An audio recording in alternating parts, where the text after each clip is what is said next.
Now, one of the most fascinating aspects of the French Revolution is the Reign of Terror. I'm not sure how familiar you guys are with the Reign of Terror, but we're going to go over it. Just the real question is, hey, how does this happen, and why does it happen? Um, First thing you have to remember is, again, we have this disconnect between Paris and the rest of France. We have civil war going on. We have war going on. And how do you keep this all under control? You have these people who have these ideas, and really the conflict in ideas, and I still think this conflict exists today, is what are rights and who do rights protect? And there's the two liberal groups who want to expand rights in France. There's the Jacobins. They want egalitarianism. They want everybody to be free and equal. All right.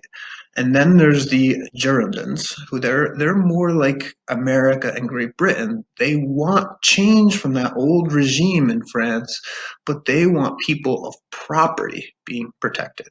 All right. So if they even think about America today, who really is protected under our laws? Is it the people who have, or is it everybody who's protected when we talk about freedom? Okay. So it's actually the Girondins, I'm not sure if I continually say that right, who are upset with this Paris mob, the Sans Culottes.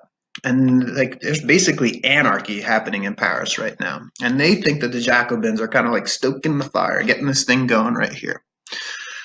And you have all these revolts going out. So in the spring of 1793, they create this revolutionary tribunal.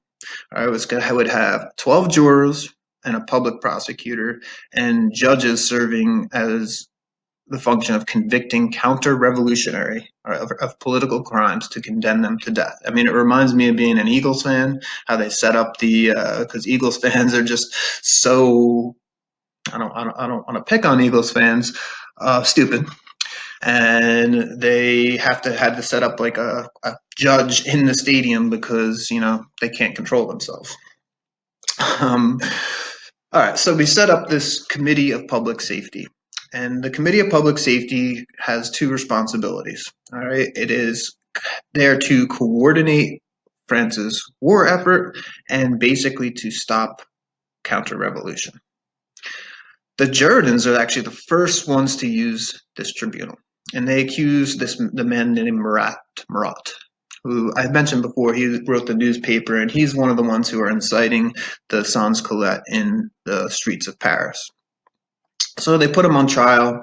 He actually defends himself with eloquence, and the Paris crowd is there, and he gets acquitted. But soon, what happens is the Jacobins now use this revolutionary tribunal, and they align with the sans culottes, and they begin to actually charge the Girondins of crimes. And they purge them from the National Convention. So now all of a sudden, the convention becomes extremely, extremely liberal. All right. At one point, um, as the sans culottes are basically asking the Girondins to be convicted and out of the legislature, they surround it with 20,000 men and 150 cannon. So all the Girondins are put on house arrest. The Jacobins are going to be in power, and there's going to be violent outbursts throughout all of France. All right. In the same period of time, when they purged the Girondins out of the convention, they vowed to draft a new constitution. Now, this is going to lead to a lot of disconnect, and there's going to be intense fight against this. And even there's a woman who actually assassinates Marat. And all these things are going to spur into like conspiracy theories, and the press is going to go crazy on both sides of the story. Now, what was the terror? All right, it had three elements really. It's amazing as these people who are fighting for democratic politics, it suspended democratic politics. It centralized power in the hands of Robespierre, who kind of took control of the terror. He sat on the committee, and then it used the full force of the law to punish traitors. All right. Now, this was the idea that you needed to do this to build a republic, to save the economy, and to rescue France from the wars, all right, and to just institute these new social programs to rebuild a nation. So they needed to have total control during the Reign of Terror. And this is the Jacobins, led by Robespierre, all right, in order to bring these reforms. Now, what was the Reign of Terror really? They set up surveillance throughout France, in different communities, arrested suspects' families tied to these emigres, these people who fled, or nobles who supported royalism or federalism, anybody who would be an enemy to liberty. All right. Um, Although it's kind of seen as this attack against the former nobility, only 8% of the victims were nobles. 85% were just ordinary citizens. People just started blaming everybody as this thing went on. But people, if you had an old grudge against someone, people were blaming them of being, a counter-revolutionary. It got pretty insane. Marie Antoinette was one of the ones who fell victim. She was killed under this. In fact, the whole royal family of Louis XIV, all of his sons were killed. So, or Louis XVI. At one point, I think the thing that gets remembered the most. So most of the victims lived in the provinces, so outside of Paris. I think 16,000 people died total, 2,500, 2,600 in Paris. Now, actually, the numbers are 35,000 people died, all told. The story that I remember, even from the last time that I taught it, was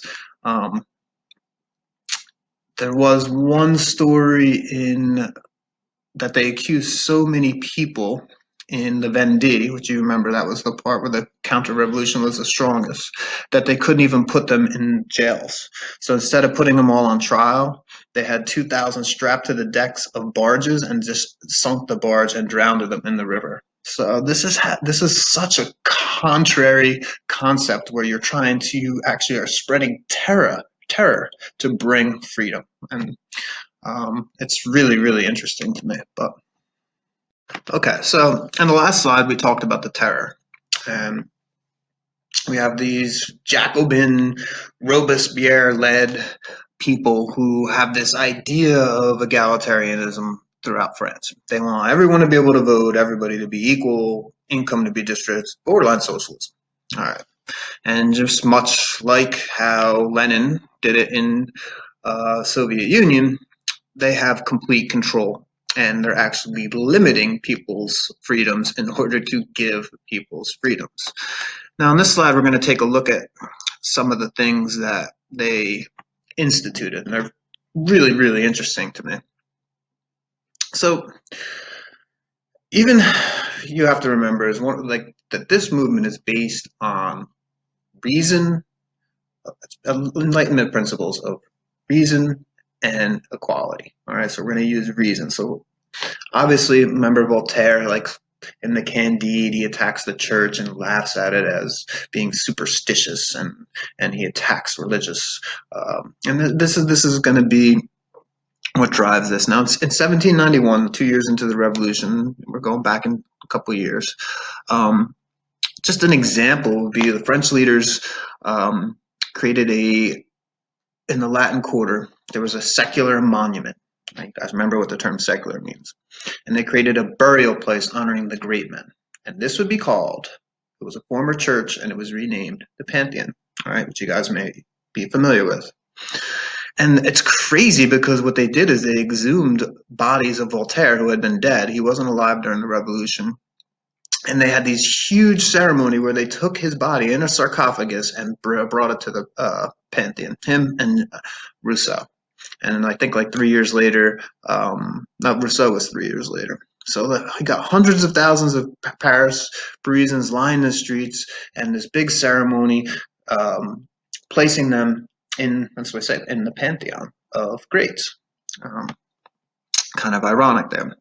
All right, so their goal was to de-Christianize France, which is not easy to just take away religion. And they wanted to create a new culture based on the Enlightenment ideals. And They had power. They confidence in the power of just like education and reason. So here's some of the things that they did, which may make sense to us a little bit today, but I mean it's just absolutely uprooting the culture. First, they changed the old calendar, and they had created a new republic calendar, beginning with the birth of the republic. And each month, there were 10 months, so it was based on the metric system, and everything was broken um, into tens. But each month was based on a season on the calendar. All right, so like uh, Florial would be like the season of the month of the flowers. So that would be, they were made out to be towards the weather. So each day was dedicated to nature. Um, they invented the metric system based on the decimals of units of 10, forever hurting Americans who now, every time we have something in meters, is completely confusing to us and converting, even though that the metric system makes a heck of a lot more sense than the system that we use for weights and measures. Like I said, they set up the 10-day units called decades. 3 decades made up a month. So it was a 10-day week, not a 7-day week. And the months were made out of the weather according to nature, like I said. They eliminated Sundays. They eliminated Christmas, Lent, Easter, and in place of these holidays, they had created like new festivals that were more about the revolution. Um, my favorite one is the playing cards. Instead of the king and the queen and the jack, they were replaced by Voltaire, Rousseau, and Montesquieu. Um, they had these festivals that imitated the mass and kind of looked like the mass, but they were purely secular, and they were like festivals of liberty. Um, the symbol of which I probably should have put her picture up, the symbol of the French Republic became the simple peasant woman. And you've probably seen pictures of her. If you Google French Revolution, there's tons of different ones. Um, and her name eventually became Marianne. She represented France, and she appeared on all the official seals, letterheads, coins, and paintings. Um, Another historical or controversial thing, they had this Festival of Reason at the Cathedral of Notre Dame. Um, in this, they had this beautiful woman there, and who personified liberty. And it was just basically a campaign by the Jacobins, city officials, to close the churches and to get people still to believe in something, because you need to have something. So in replace of the churches and in place of mass, they had like these reasonable festivals. And some of these festivals, they've got out of control. They danced on the altars of the former churches, guzzled the communion wines. There was one instance where in a village, someone dressed up as a donkey, all right, and a donkey as a bishop, so put the bishop's uniform on the donkey, and but there was just pressure put on priests to resign and get married. So they just went right at church. In regards to the family, if you remember, the father was the um, king of his castle, and some of these things started to change too. They remember, they were for liberty, equality, and individual rights. So they had divorce reforms. They made inheritance equal. So most of the time, then fathers would actually hold out given their inheritance from their oldest son, and the son would be in their 30s and 40s, and they still would be poor. Because the father had total control over that relationship. So those things were equalized, where inheritance had to be equal to everybody into the family. Um, they lessened the power of fathers in the family. Like I said, they made divorce legal, and people were getting divorces too to try to. Well, they were getting married to get out of the war, and then getting divorced. A lot of people were finding ways to get out of the war. Um, Women were the ones who were going to initiate most of the divorces, and anyone was allowed to marry without parental consent, which has changed. So remember, parents had to say, or the church had to say, that a marriage was legitimate. So marriage rates are going to rise, and like I said, some of this is just going to be able to get out of forced warfare. Um, and the government now is going to become something that is not based on privilege anymore. It's going to be based on merit, and there's going to be a growing bureaucracy. Um, where instead of priests and nobles taking care of things, it's going to be regular people who are going to be given positions. Yeah, it's pretty amazing. I mean, the card and the calendar thing is funny, but they're basically trying to eliminate um, France's past and create a republic of virtue. So, just some interesting little tidbits there. Well, this probably should be 2 slides. I think I snuck in the Thermidorian reaction because it wasn't in your textbook. So there's a lot to go over here. So the end of the terror. I mean, that's the basic idea. So in this slide, we're going to talk about the end of the terror, this egalitarian reform, and the beginning of a new conservative response. So during the terror, I talked about in the last slide that the revolutionaries eliminated basically all feudal remnants of feudalism. They abolished slavery. They introduced new inheritance and radical family reforms, expanded voting franchises, and by this period of time, as we're moving forward, Robespierre is caught in the middle. So he's in Paris. He's a Jacobin. He's in line with the sans culottes, the workers of France. They're extreme. And also, on the outside, he believes that there's all these people trying to undermine the revolutions and trying to undermine what he's trying to create in a republic. And he gets so bad that he starts arresting even some of his friends, including the famous lawyer Danton, all right, who was sent to the guillotine. And everybody is worried that they're going to be the next, including Robespierre, who was able to foil multiple assassination attempts. And as time goes on, he actually becomes a little bit more withdrawn. Now, by 1794, the war was going good for France, and there was no serious counter-revolutionary threat. But meanwhile, at the same time, the prisons are packed, and even during the last 6 weeks, 1,300 executions are taking place. So things are going well for France, but the terror is actually at its peak. So people are going to get tired of this. And Robespierre is going to start to face public ridicule. And he goes into kind of like his own little self-banishment. And he becomes very withdrawn. And then he comes back. He calls out that he's going to punish individuals, but he doesn't name names. And this leads everybody on edge. And it leads people to turn on him because everybody in that assembly is thinking who is it? It could be me. I could be next.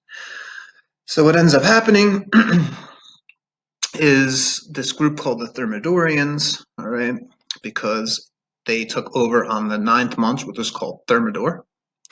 35 deputies speak against him. He defends himself as the cries of tyrant drown him out. Eventually, the convention votes to arrest him and 5 other men. As they go to arrest him, he's actually shot in the jaw, but he was still arrested, and he was guillotined that night.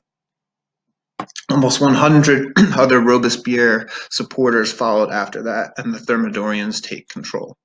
The Thermidorians is a very, very conservative response to the terror. So I keep talking about in history this push-pull, we go one way, we come back. So they're going to keep some of the Enlightenment ideas, but we're going to go back towards a much, much, much more conservative. So one of the things they're going to debate is, well, what kind of government are we going to create?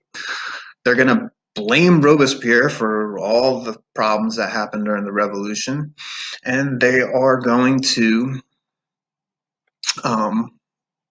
talk about creating a constitutional monarchy.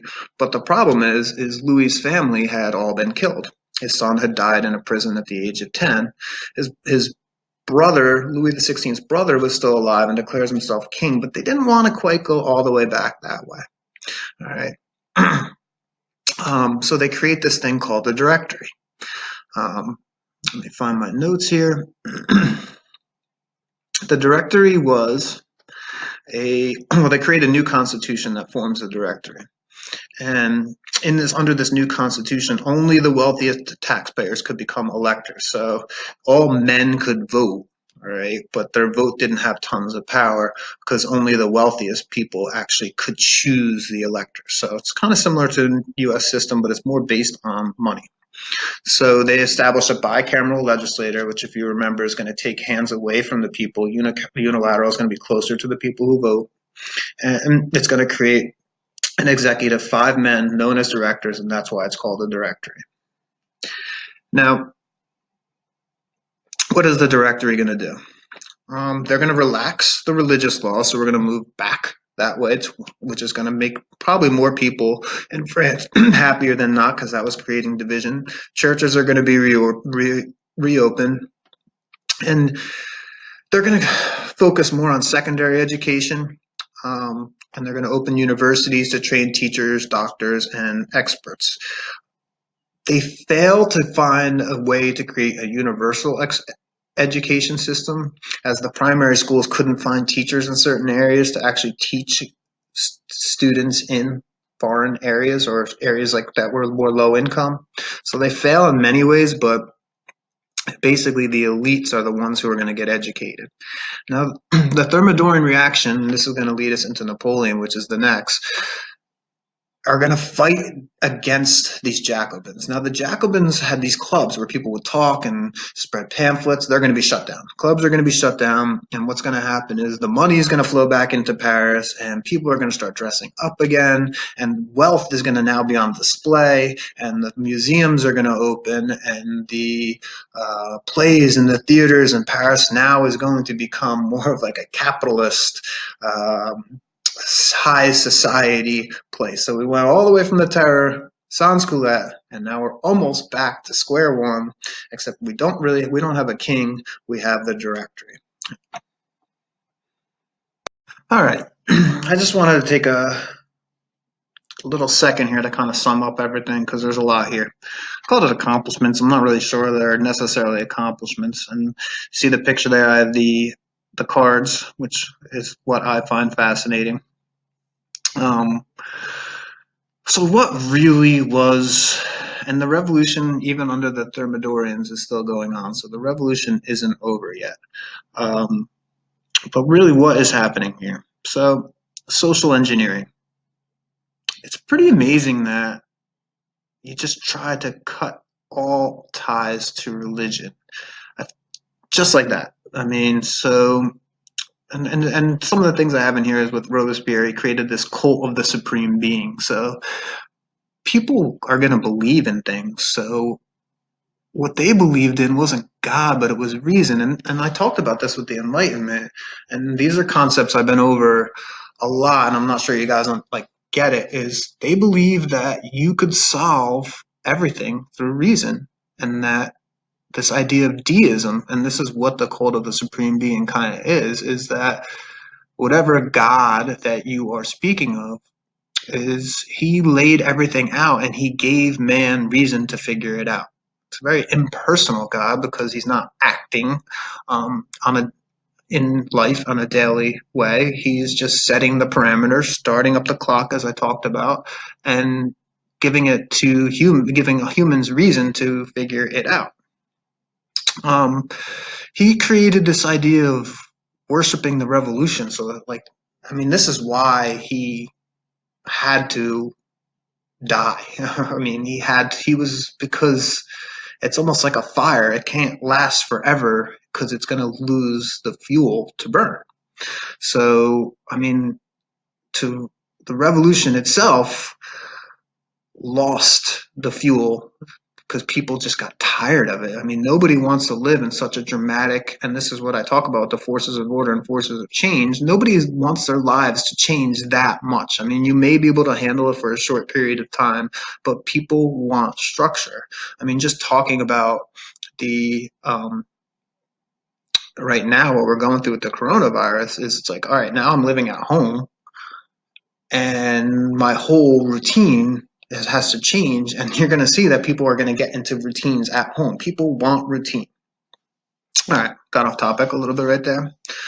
So I talked about the metric system that was created, the new calendar ideas. Everything is going to be based on reason. He abolishes titles, so instead of Lord and Duke, I didn't go over that. Everyone was called citizen. I would be Citizen Van Sluten, and you would be Citizen Adams or Citizen whoever it is that I'm talking about. And this idea of state control, all right, as much as they're trying to put hands into the power of the people to make people equal, the state it was in charge of governing for the people. Now remember, there's this concept between property and democracy. All right. So think about, is our government here to protect property, or is our government here to protect the rights of the people? Under the Jacobins and the Reign of Terror, they were really trying to give equality to people. Under the Thermidorian reaction, now they're going to be there to protect property. All right, so it's going to be much more capitalistic. And think about that just with American history. So, like, what are we protecting here? Welfare for the poor are some things that they're going to do. Compulsory education. I mean, these are issues that are still in America at stake today. All right. What is the role in government in helping out the poor? What is the role in government in education? Is our education system broken? Censorship of the arts. Um, the new calendar we talked about, playing cards we talked about, price controls. We talk about this with our government, you know, like even now with the people are raising the price of certain things. Is that fair? Price gouging, government comes in and makes sure that it's fair. It's fair, equal. Increased taxes on the rich, another issue today, and the idea of abolishing slavery abroad. So if I'm going to be free, why are not people free? If you believe that individuals are free, then how can you have slavery? So this is going to be the beginning of looking at issues like that. And they're going to abolish slavery in Haiti, and when they try to bring it back later, it does not work, and Haiti is going to become a free nation. So it's pretty groundbreaking, and the concept that why you need to know these ideas is they are ingrained in our society today, and they are going to begin in France, and they are going to spread throughout Europe over the next 100 years to today.